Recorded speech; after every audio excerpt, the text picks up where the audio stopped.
दोस्तों, एक पिता अपनी बेटी के लिए बड़ी मुश्किलों से एक अच्छा सा घर ढूंढता है। उसकी शादी होती है, खुशी खुशी अपने ससुराल जाती है और ससुराल को स्वर्ग से सुंदर बनाने की कोशिश में लग जाती है, लेकिन उसकी खुद की जिंदगी वहां पर नर्क समान बन जाती है। दोस्तों, 6 महीनों के अंदर अंदर उसे अनगिनत तानों, गालियों और पिटाइयों का सामना करना पड़ता है। फिर भी वो सब कुछ बर्दाश्त करते हुए उस घर में रहती है, क्योंकि उसके पिताजी ने कहा था कि बेटा 4 बात सह के रह लेना, कभी लड़ाई झगड़ा करके ससुराल से मायके मत आना। दोस्तों, उस ससुराल में उसका कोई नहीं होता, सिर्फ एक देवर उसका अपना हमदर्द होता है। लेकिन फिर भी उसकी जिंदगी उस घर में तबाह हो जाती है। और जब ये सच्चाई उस बाप को पता चलती है जो अपने बेटी को जान से ज्यादा चाहता था, दोस्तों उसका गुस्सा 7वें आसमान पर पहुंच जाता है। वो मरने मारने पर उतारू हो जाता है। दोस्तों, एक बहुत ही भावुक कर देने वाली कहानी है, बहुत ही रोचक कहानी है। आइए जानते हैं पूरी कहानी इस वीडियो में। लेकिन वीडियो में आगे बढ़ने से पहले बस यही रिक्वेस्ट कि आप वीडियो को लाइक कर दीजिए, चैनल को भी सब्सक्राइब कर लीजिए ताकि मेरा हौसला बढ़ता रहे। दोस्तों, महाराष्ट्र के सांगली जिले की ये कहानी है। लड़की का नाम रीता होता है। उसके घर में उसकी 2 बहनों के अलावा 2 भाई होते हैं। माताजी नहीं होती हैं, पिताजी उन लोगों का पालन पोषण करते हैं। रीता 10वीं तक पढ़ी थी। उसके पिताजी एक किसान थे, हल्दी की खेती करते थे। तो रीता एक बहुत ही खूबसूरत, सीधी सादी और भोली भाली लड़की थी। उसके पिताजी उसकी एक जगह शादी तय करते हैं, अपने गांव से 30-40 किलोमीटर दूर। लड़के वाले भी किसान ही थे। एक मोटरसाइकिल, एक अंगूठी, एक चेन और 1 लाख रुपए नगद पर शादी तय होती है। दोस्तों, सारा कुछ इंतजाम होता है। उसके पिताजी का नाम विनायक होता है। बहुत ही गरीब होते हैं, बड़ी मुश्किलों से इंतजाम करते हैं। लेकिन जो मोटरसाइकिल होता है, जो रीता के मामा थे, वो देने के लिए कहते हैं और कहते हैं कि अभी आपके पास इंतजाम नहीं है तो मैं दे देता हूं, आप जब इंतजाम होगा तो आप पैसे मुझे दे देना। तो दोस्तों, शादी हो जाती है, लेकिन उसके मामा वो मोटरसाइकिल दे नहीं पाते हैं। विदाई के वक्त जो विनायक जी थे अपने समधी से बोलते हैं कि समधी जी, क्षमा चाहता हूं, मोटरसाइकिल का इंतजाम नहीं हो पाया, लेकिन 2 महीने 3 महीने के अंदर अंदर मैं वादा करता हूं खरीद कर आपके घर पहुंचा दूंगा। इस पर जो विनायक जी के समधी थे वो बोलते हैं कि भाई साहब, अगर अभी दे देते तो कितना अच्छा होता। घर जाऊंगा तो लोग पूछेंगे कि एक मोटरसाइकिल नहीं दे पाए, किस जगह रिश्ता आपने तय कर लिया। तो अगर अभी मिल जाता तो अच्छा होता। लेकिन विनायक जी असमर्थता जताते हैं, कहते हैं कि भाई साहब, हम किसी के बातों में आ गए, वरना हम इंतजाम कर लिए होते। लेकिन ठीक है, मैं आपको जल्दी ही दे दूंगा। अब दोस्तों, विदाई हो जाती है, रीता अपने घर चली जाती है। 4 दिन तो सब कुछ ठीक ठाक था, लेकिन चौथे दिन जो रीता का पति था, उसका नाम अजीत होता है, उसकी 2 बहनें भी शादीशुदा थी, वो घर में आई हुई थी और शादी निपटा कर वो अपने ससुराल जा रही थी। तो अपनी माँ से कहती हैं कि माँ, ला मुझे क्या दे रही है, भाभी क्या लाई है मेरे लिए, हम अपने घर जाकर क्या दिखाएंगे। तो उसकी माँ कहती है कि क्या लाई है, कुछ तो नहीं लाई है, 4 बतासे, 4 लड्डू, 2 साड़ियों के साथ चली आई है और पैसे ले लो तुम लोग, जाके रास्ते में ले लेना, क्योंकि इज्जत बनानी ही है। रास्ते में ले लेना, अपने घर जाके दिखा देना, वरना तुम लोगों के ससुराल वाले भी कहेंगे कि किस भिखारी के घर शादी कर दिया। दोस्तों, ये सब बात वो लोग रीता को सुनाकर ही कह रहे थे। रीता जब ये बात सुनती है तो उसे बहुत तकलीफ होती है। शाम को जब अजीत घर पर आता है तो रीता उससे कहती है, खाने पीने के बाद जब सोने जा रहे थे, कि मम्मी ऐसे ऐसे कह रही थी कि किस भिखारी के घर पर शादी कर दिया। तो कहता है कि कौन सा गलत कह रही थी, सही तो कह रही थी, मुझे भी क्या मिला है, मेरे भी यार दोस्त पूछते हैं, एक बाइक तो दिए नहीं, पता नहीं कब देंगे। ये कौन सा तरीका होता है कि शादी में जो सामान देने का वादा किया जाता है उसको तुम वादा कर दो। तो जो मम्मी कह रही, जो मेरी बहनें कह रही हैं, सही कह रही हैं। अब दोस्तों, ये बात सुनने के बाद रीता कहती है कि जैसे पापा ने अंगूठी दे दिया, चेन दे दी, 1 लाख रुपए दे दिए, वैसे बाइक भी दे देंगे, लेकिन आप जिस तरीके से कह रहे हो मुझे बहुत दुख हो रहा है। दोस्तों, इतना सुनते ही उसका गुस्सा 7वें आसमान पर पहुंच गया। बोला, तो कौन सा इतना देकर हमको खरीद लिया, मुझे तो हिसाब किताब बता रही है। दोस्तों, वो पीकर भी आया हुआ था, 2-3 झापड़ उसको जड़ देता है। उसका गाल लाल सुर्ख हो जाता है, जैसे खून टपक जाएगा। दोस्तों, वो रोते रोते सो जाती है। सुबह उठती है तो अजीत का एक भाई छोटा होता है, सुजीत, वो देखता है तो उसके गालों पर 3 उंगलियों को निशान पड़े हुए थे। वो बोलता है कि भाभी, ये क्या हो गया आपको। तो बोलते हैं कुछ कुछ नहीं भैया, बस ऐसे ही। अब दोस्तों किसी ना किसी बहाने वो लोग उसको ताने मारते रहते थे, लेकिन रीता जो है घर की सारी जिम्मेदारियां अपने सर पर उठा लेती है, झाड़ू पोछा से लेकर खाना बनाने तक, कपड़े धोने तक, कि ताकि इससे भी परिवार वाले खुश रहें और जो मेरे पिताजी नहीं दे पाए हैं या जो कुछ कमियां रह गई हैं उसको मैं यहाँ पर सबकी सेवा करके और काम करके पूरा कर दूं। दोस्तों सुबह 4 बजे से रात को 10 बजे तक काम करती ही रहती थी। इसके बावजूद वो लोग घर में अक्सर ये चर्चा करते रहते थे कि फला जगह से रिश्ता आया था, वहां करते तो कितना अच्छा होता, वहां से रिश्ता बताया जा रहा था, वहां करते तो कितना मिलता। ये सब रीता को सुना कर किया जाता था। अब दोस्तों 15 दिन बीत गए तो अजीत के जो माता पिता थे वो अजीत से बोले कि अपनी बीवी से बोल कि मोटरसाइकिल कब देंगे उसके पिताजी। उससे बोल के अपने पिताजी से बोले कि हमको अभी चाहिए, हम इंतजार नहीं कर सकते। अब दोस्तों अजीत जाके रीता से बोलता है तो रीता कहती है कि मैं घर जाऊंगी तो उनसे बोलूंगी, अभी पापा थोड़े परेशान हैं, उनसे मेरी बात होती रहती है, तो मैं जब घर जाऊंगी तब कह दूंगी। लेकिन वो लोग जिद पर अड़ गए कि नहीं, जो भी कुछ हो मामला साफ होना चाहिए, अभी इसी वक्त फोन लगाओ। दोस्तों वो जबरदस्ती फोन लगवा देते हैं और फोन को स्पीकर पर रखते हैं। अब दोस्तों विनायक जी फोन उठाते हैं तो रीता कहती है हेलो पापा कैसे हो, तो कहते हैं ठीक है बेटा, तू कैसी है, तो बोलती है पापा मैं भी ठीक हूँ। वो अपने बहनों के और भाइयों के बारे में पूछती है, कहते हैं सब ठीक है बेटा, तू बता तू कैसी है। अब दोस्तों सामने से बैठकर अजीत उसको इशारे में बोलता है कि बाइक के लिए बोल, बाइक के लिए बोल। रीता कहती है कि पापा क्या हुआ, जो मामा ने कहा था उसके बारे में कुछ समाचार मिला, तो कहते हैं कि बेटा उनसे तो अभी कल ही बात हुई है, लेकिन उन्होंने कुछ कहा नहीं, और अगर वो जैसे ही पैसा दे दें मैं लाके बाइक तुम्हारे घर पहुंचा जाऊं, नहीं तो तुम्हारे घर वाले भी सोचेंगे कि कितना दिन लगाएंगे और वादा करके अभी तक दिया नहीं। फिर वो कहते हैं कि क्यों बेटा कोई कुछ कह रहा था क्या। रीता कहती है कि नहीं पापा कोई कुछ नहीं कह रहा था, सब ठीक है यहाँ पर, लेकिन ये लोग जो थे ये लोग यही चाहते थे कि वो इसी वक्त बोले कि नहीं ये लोग बाइक के लिए कह रहे हैं तो शायद जो मोटरसाइकिल है वो जल्दी मिल जाए। लेकिन रीता कुछ नहीं कहती है, वो बस यही चाहती थी कि उसके पिताजी को उसका दुख ना मालूम पड़े और वो यही समझे कि उनकी बेटी जो है अच्छे तरीके से रह रही है, सुखी जीवन व्यतीत कर रही है। दोस्तों रीता कहती है कि पापा कब आओगे मुझे निभाने, आपकी बहुत याद आ रही है आप लोगों की। तो कहते हैं बेटा याद तो हमें भी तेरी बहुत आ रही है, क्योंकि ये लोग रोज कहते हैं दीदी को लाओ, दीदी को लाओ, लेकिन 1 महीने बाद समधी जी ने बोला है भेजने के लिए, तो समधी जी की बात मानना जरूरी है।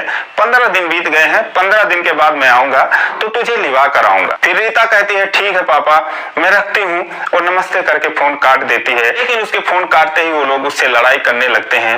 अजीत कहता है कि तूने कहा क्यों नहीं, तो रीता कहती है कि आपने सुना नहीं पापा जी ने जो कहा, थोड़ा वो परेशान है, मामा जी ने कहा था देने के लिए, वरना पापा मेरे इंतजाम कर दिए होते। दोस्तों इस पर जो उसके ससुर थे अजीत के पिताजी, वो बोलते हैं अरे सारा खानदान ही भिखारी है क्या इनका। दोस्तों इतना सुनने के बाद रीता जो है वो रोने लगती है और कहती है कि आप लोग इतना सुनाते हो कि जैसे मैं ऐसे ही चली आई हूँ, जब मेरे पिताजी ने कहा है तो वो देंगे, आप लोग ऐसे भिखारी वगैरह मत कहो, मुझे अच्छा नहीं लगता, मुझे बहुत दुख होता है। अब दोस्तों इतना सुनने के बाद अजीत कहता है कि जुबान लड़ा रही है।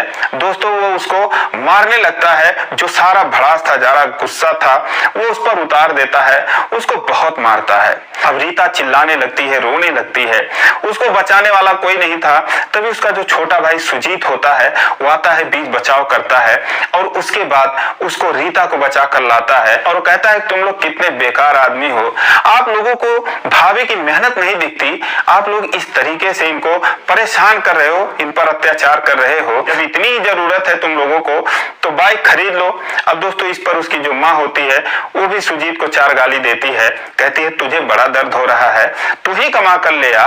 दोस्तों उसको भगा दिया जाता है, वो बेचारा वहां से चला जाता है। अब दोस्तों इतना मार खाने के बाद रीता की आंखों के सामने अंधेरा छा जाता है, उसे कुछ सूझता नहीं है, वो बैठकर घंटों रोती है, रोते रोते उसकी आंखें सूज जाती हैं, लेकिन कोई उसके किनारे नहीं आता। सुजीत आता है, पानी लेता है, अपने भाभी को देता है, बोलता है भाभी भी आप अगर इन लोगों के बातों पर ध्यान दोगी तो ये लोग आपका जीना हराम कर देंगे, इसलिए इनकी बातों को इग्नोर किया करो। आप जो है इन लोगों की बातों को सुनो ही मत। दोस्तों एक गिलास लाके अपने भाभी को पानी देता है और उसके बाद चुप कराता है। दोस्तों अगले दिन वो अपने सारे जेवर निकालती है, कुछ उसके पिताजी ने दिया था, कुछ इन लोगों ने भी दिया था और कुछ उसको पैसे मिले थे जो मायके से मिले थे, कुछ रिश्तेदारों ने दिए थे, सब मिला के 6-7 हजार रुपए होते हैं। वो इकट्ठा करती है और अजीत के हाथ पर सुबह सुबह रख देती है, कहती ये लो आप जाओ इन सबको बेचकर मोटरसाइकिल ले लो, मुझे इन सब की जरूरत नहीं है, लेकिन प्लीज आप लोग दुखी मत हो और कुछ बोला मत करो। अब दोस्तों वो सारे गहने अजीत अपने माँ बाप के पास लेकर जाता है और वो लोग कहते हैं कि ठीक है इसको अपने पास रखो, इसको तब तक नहीं देना है जब तक इसका बाप मोटरसाइकिल ला के नहीं देता, और अगर जरूरत पड़ेगी तो इन्हीं गहनों को बेचकर ही मोटरसाइकिल दिया जाएगा। अब दोस्तों वो लोग गहने भी रख लेते हैं, बाइक का इंतजार करने लगते हैं। 15 दिन और बीत जाता है, उसकी विदाई का वक्त आ जाता है। अब दोस्तों उसके पिताजी फोन करते हैं कि बेटा हम कल आ रहे हैं तो उसको लिवाने के लिए। दोस्तों फफक फफक कर रोने लगती है, उसके पिताजी के भी आंखों से आंसू आ जाते हैं। वो बोलते हैं बेटा क्या हुआ? तो बोलते हैं पापा कुछ नहीं, कौन कौन आएगा मुझे लिवाने? तो कहते हैं कि बेटा सारे ही जिद कर रहे हैं, दीदी के घर जाऊंगा, दीदी का घर देखूंगा, तो हम यही 5 लोग आएंगे और गाड़ी बुक कर रखी है तो उसी से आएंगे। फिर रीता कहती है कि पापा थोड़ा फल और मिठाई ज्यादा ले लेना। तो कहते हैं कि बेटा इसमें कहने वाली कोई बात थोड़ी है, लेके आऊंगा, जरूर लेके आऊंगा। तो अगले दिन वो लोग खुशी खुशी रीता के घर पहुंचते हैं, बैठते हैं और 5 मिनट बाद रीता जो है मुस्कुराते हुए घर में से बाहर आती है। दोस्तों अपने बेटी का चेहरा देखते ही जो विनायक जी थे उनका कलेजा फट जाता है। वो बिना गहनों के, बिना किसी शौक श्रृंगार के ऐसे लग रही थी कि जैसे हरा भरा कोई पेड़ अभी अभी सूखा हो। दोस्तों वो उसको देखते हैं, देखते ही रह जाते हैं, उसका चेहरा निहारते हैं। वो आके अपने पिता के सीने से लग जाती है और फूट फूट कर रोने लगती है। वो भी खुद को बहुत कंट्रोल करते हैं, लेकिन उनके भी आंखों से आंसू की धारा बह जाती है। उसके बाद वो चुप कराते हैं, सारे लोग बातचीत करते हैं। तो कहते हैं कि बेटी ये कैसी हालत बना रखी है तुमने, इतना भी तुझे फुर्सत नहीं मिलता, ससुराल में कैसे रहा जाता है, सारे गहने क्या किए तुमने, क्यों उतार रखे हैं? तो कहती है कि पापा यहाँ पर चोरी का माहौल है, बगल के ही गांव में भी कल चोरी हो गई थी, तो इसीलिए मैंने उतार के उसको रख दिया कि सुरक्षित रहेगा। फिर वो देखते हैं उसकी नन्हे भी आई हुई थी, चूंकि इसकी विदाई का टाइम था, वो भी आई हुई थी। तो देखते हैं, कहते हैं कि तेरी सास ने पहन रखे हैं, तेरी ननदों ने पहन रखा है, उनके लिए कोई चोरी चकारी नहीं है, और तू कहती है कि चोरी हो रही है यहाँ पर। तो कहती है पापा आप तो जानते ही हैं मुझे इन सब चीजों से बहुत डर लगता है, तो इसीलिए मैंने निकलवा के सुरक्षित रखवा दिया। तभी जो उसकी बहनें थी, उसके जो भाई थे, दीदी दीदी की दीदी मुझे अपना घर दिखाओ, अपना घर दिखाओ, जीजू से मिलाओ, सबसे मिलाओ। दोस्तों उसको लेकर घर में चले जाते हैं। इधर अजीत के जो माता पिता हैं वो आकर कहते हैं कि भाई साहब मैंने सोचा था कि बाइक लेकर आप आएंगे, लड़का है मान नहीं रहा है, उसके दोस्त लोग पूछते हैं तो उसे भी बुरा लगता है, तो कुछ जवाब नहीं दे पाता, लेकिन उसका इंतजाम हो नहीं पाया क्या? तो बोलते हैं मैं क्षमा चाहता हूँ, आप लोगों से माफी मांगता हूँ, और अगर मुझे पता होता कि वो नहीं दे पाएंगे तो मैं तभी इंतजाम कर लिया होता, क्योंकि जिनसे मैंने कुछ पैसे मांगे थे थोड़ा अधिक मांग लिया होता, लेकिन मैं वादा करता हूं कि बस 1-2 महीने में आपको बाइक में दे दूंगा, मैं वादा करता हूं, इसके लिए मैं बहुत शर्मिंदा हूं, क्षमा चाहता हूं। दोस्तों 1-2 घंटा बीत गया।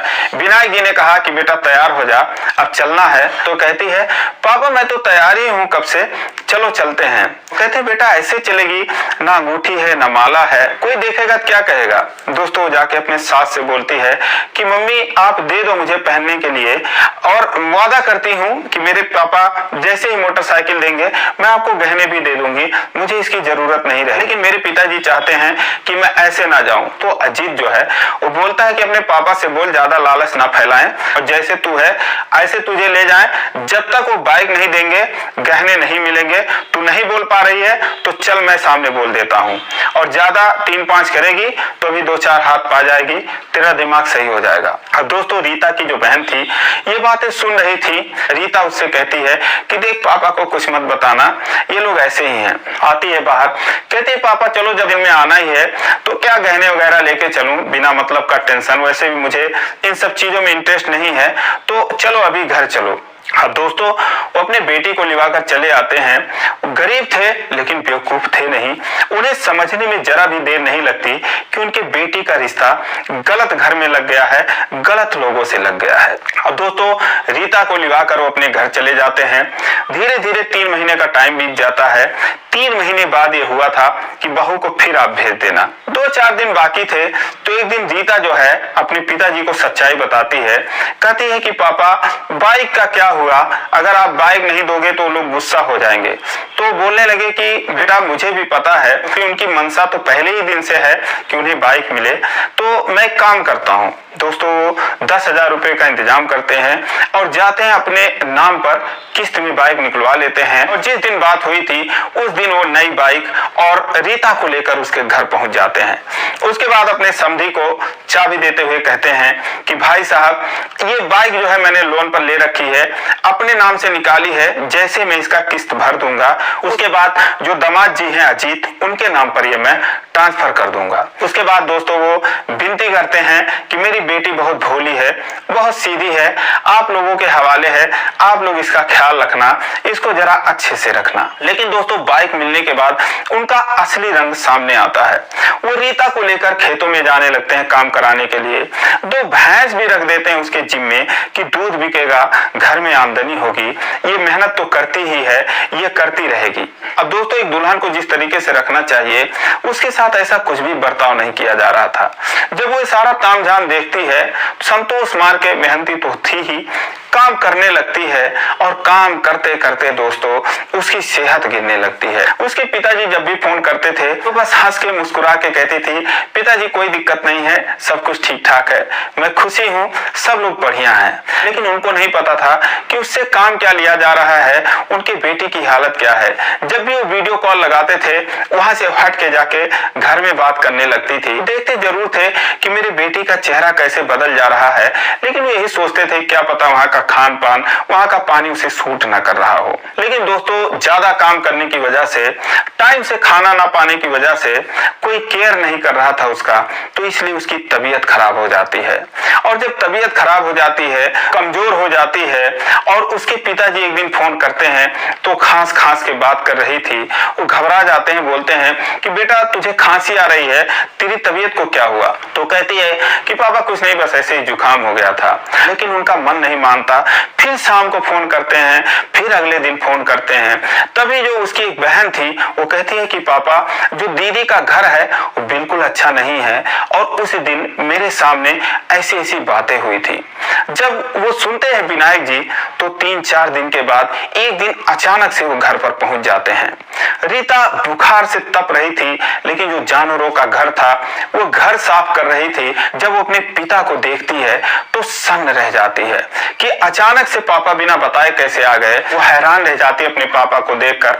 जाती है जल्दी जल्दी अपना हाथ धोती है, अपने बाल वाल संवारती है और उसके बाद अपने पापा के पास आती है। और आते ही जैसे कोई डरा हुआ बच्चा अपने पापा के सीने से लग जाता है, वैसे ही रीता अपने पिताजी के सीने से चिपक जाती है। वो बुखार में बिल्कुल तप रही थी, फूट फूट कर रोने लगती है। उसके पिताजी भी रोने लगते हैं और उसकी शकल को देखते हैं, कहते हैं बेटा क्या हालत बना रखा है तुमने। दोस्तों इतने में उसके समधी आ जाते हैं, उसकी जो सास होती है वो आ जाती है। अजीत कहीं गया हुआ था मोटरसाइकिल लेकर, वो भी आ जाता है। दोस्तों वो पी रखा था, नशा कर रखा था। दोस्तों जब अपनी बेटी की हालत देखते हैं तो बिल्कुल काबू से बाहर हो जाते हैं। अपने समधी से बोलते हैं कि तुम्हें शर्म नहीं आती, इंसानियत नाम की चीज तुम्हारे अंदर है नहीं, मेरी बेटी का ये हाल बना रखा है, क्या ऐसे ही मैंने अपनी बेटी को भेजा था? तो मेरी बेटी की इतनी तबीयत खराब है और तुम लोग इससे इतना काम ले रहे हो, तुम लोगों के अंदर इंसानियत नाम की चीज है नहीं क्या? दोस्तों अजीत कहता है कि काम नहीं करेगी क्या आपकी बेटी फ्री में यहाँ पर खाएगी? आपने कितना दे दिया है? इतना सुनते ही वो अजीत को 2 झापड़ लगा देते हैं।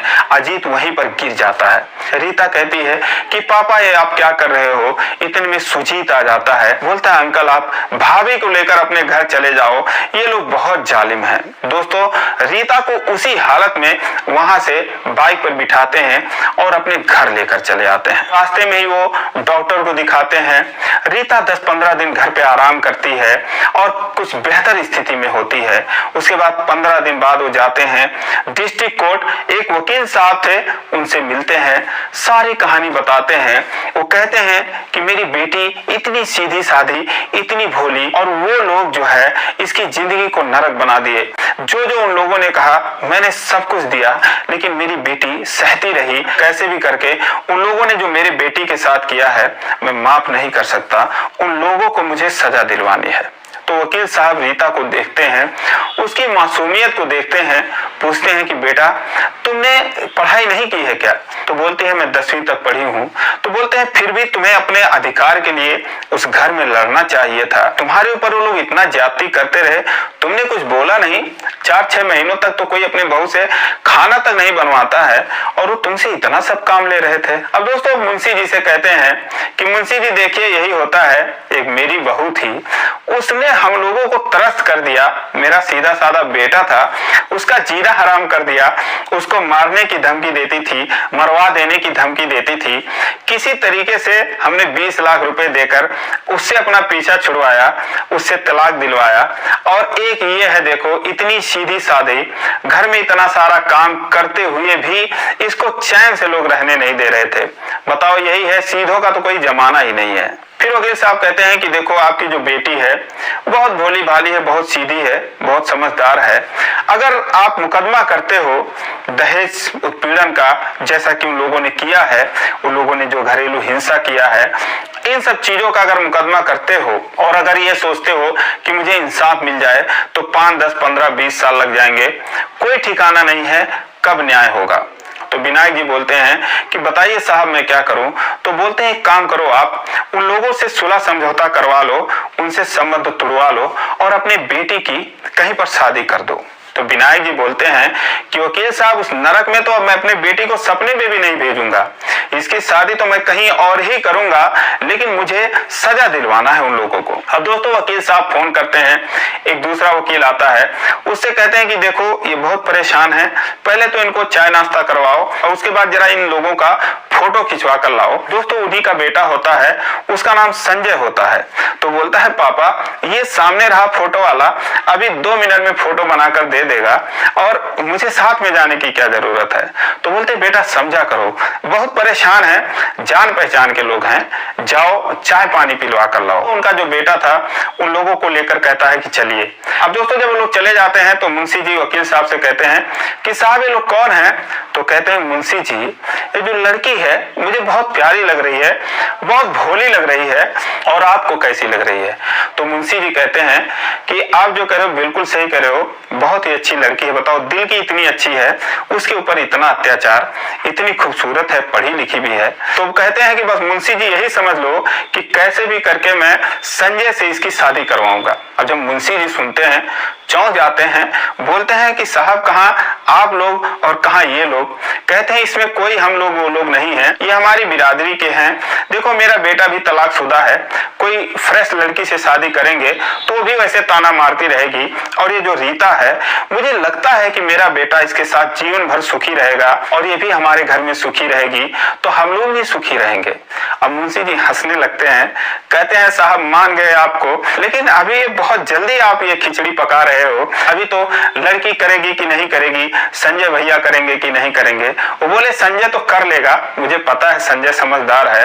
अब उसके बाद दोस्तों चाय पानी पी के फोटो खिंचवा के वो लोग आ गए और शाम को कुछ कागजी कार्रवाई हुई, शाम को लोग घर चले गए। तो वकील साहब अपने बेटे से पूछते हैं कि संजय वो जो रीता थी लड़की वो कैसी थी? तो बोले पापा वो तो बहुत अच्छी थी और उसके साथ बहुत कुछ ज्यादती हुआ है, उसके पिताजी ने सब कुछ बताया है और वो इतनी दुखी थी कि उसने ना चाय पिया ना नाश्ता किया। तो वकील साहब बोले बेटा उसकी शकल सूरत कैसी है? तो बोले पापा ठीक है शकल सूरत। तो वकील साहब बोले कि बेटा यही समझ लो तुम्हारी उससे शादी होने वाली है। अब संजय बोला पापा आप इस जगह पर बैठकर इस तरीके से बात कर रहे हो, सारा कानून आप जानते हो, आपको पता है कि एक शादी होते हुए दूसरी शादी इंसान कर नहीं सकता, आप यहाँ पर ऐसी बातें कर रहे हो। तो कहते हैं बस तुम यही समझ लो कि उसका तलाक हो चुका है, अब तुम बताओ लड़की कैसी है? तो बोले पापा लड़की तो अच्छी है, लेकिन वो चाहती है कि नहीं, उसके घर वाले चाहेंगे कि नहीं चाहेंगे, ये भी तो जानना चाहिए।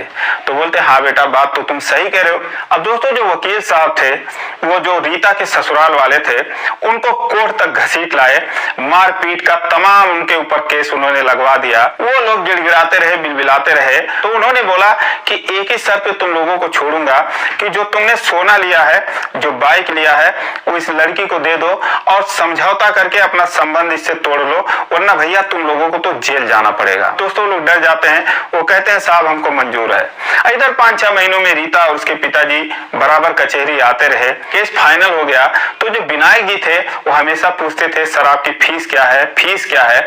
जब फाइनल हो गया तो उन्होंने बोला सर आपकी फीस अब बता दीजिए, हम आपको क्या दें। तो उन्होंने कहा कि हाँ अब मुझे फीस चाहिए।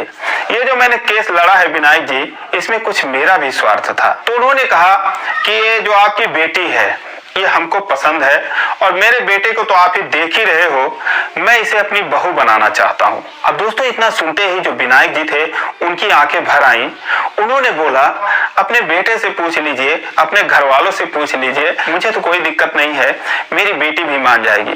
तो उन्होंने कहा सबसे पूछ चुका हूँ, जब जब आप लोग तारीख पर आते थे, यहाँ पर मेरी पत्नी भी आ चुकी है, मेरी बेटी भी आ चुकी है, एक आध और रिश्तेदार आ चुके हैं, आपकी बेटी को देख चुके हैं, उसको पसंद कर चुके हैं, सबके तरफ से हाँ है, बस आप और बेटी के तरफ से हाँ करना बाकी है। लेकिन दोस्तों रीता को सारी बातें पता थी, क्योंकि संजय जो है इतना उतावला हो गया था, वो रीता को बता दिया था कि देखो पापा ऐसी ऐसी बात कर रहे हैं, मुझे तुम पसंद हो, मैं तुमसे शादी करना चाहता हूँ, लेकिन ये बात तुम किसी को मत बताना, वरना मेरे पिताजी इसको सीक्रेट रखना चाहते हैं। दोस्तों उन दोनों में पहले ही प्यार हो जाता है। जाके विनायक जी अपनी बेटी से पूछते हैं कि बेटा ऐसे ऐसे वकील साहब कह रहे थे। तो कहती है कि हाँ पापा मुझे पता है, मुझे जो संजय जी थे वो बताए थे, लेकिन उन्होंने मना किया था कि मैं किसी को ना बताऊं, तो उन्होंने मुझे बता रखा है। वो लोग वाकई में बहुत अच्छे हैं, जब जब उनकी मम्मी आती थी, उनकी बहन आती थी, मुझे पता है, उन लोगों को भले ना पता हो कि मुझे ये सब पता था। पापा मैंने आपसे नहीं बताया, आपसे माफी चाहती हूँ, क्योंकि उन्होंने मना किया था। अब दोस्तों सारे लोग खुश हो जाते हैं। जो बाइक था, जो गहने थे, वो वकील साहब विनायक जी से कहते हैं कि इसको अपने पास रखो, आपकी और भी बेटियां हैं, उनकी शादी में काम आएगा, मेरे पास तो किसी चीज की कमी नहीं है और हम लोग एक हो गए हैं, तो एक मिलकर रहेंगे, कहीं कोई दिक्कत नहीं है। दोस्तों उसके बाद इन लोगों की एक मंदिर में शादी हुई और पिछले 1 सालों से ये लोग बहुत ही खुशी जीवन व्यतीत कर रहे हैं। तो दोस्तों ये रही कहानी। आप लोगों को कैसी लगी? जरा भी अच्छी लगी हो तो कमेंट करिए और चैनल को सब्सक्राइब करिए। फिर मिलेंगे अगले वीडियो में, तब तक के लिए जय हिंद।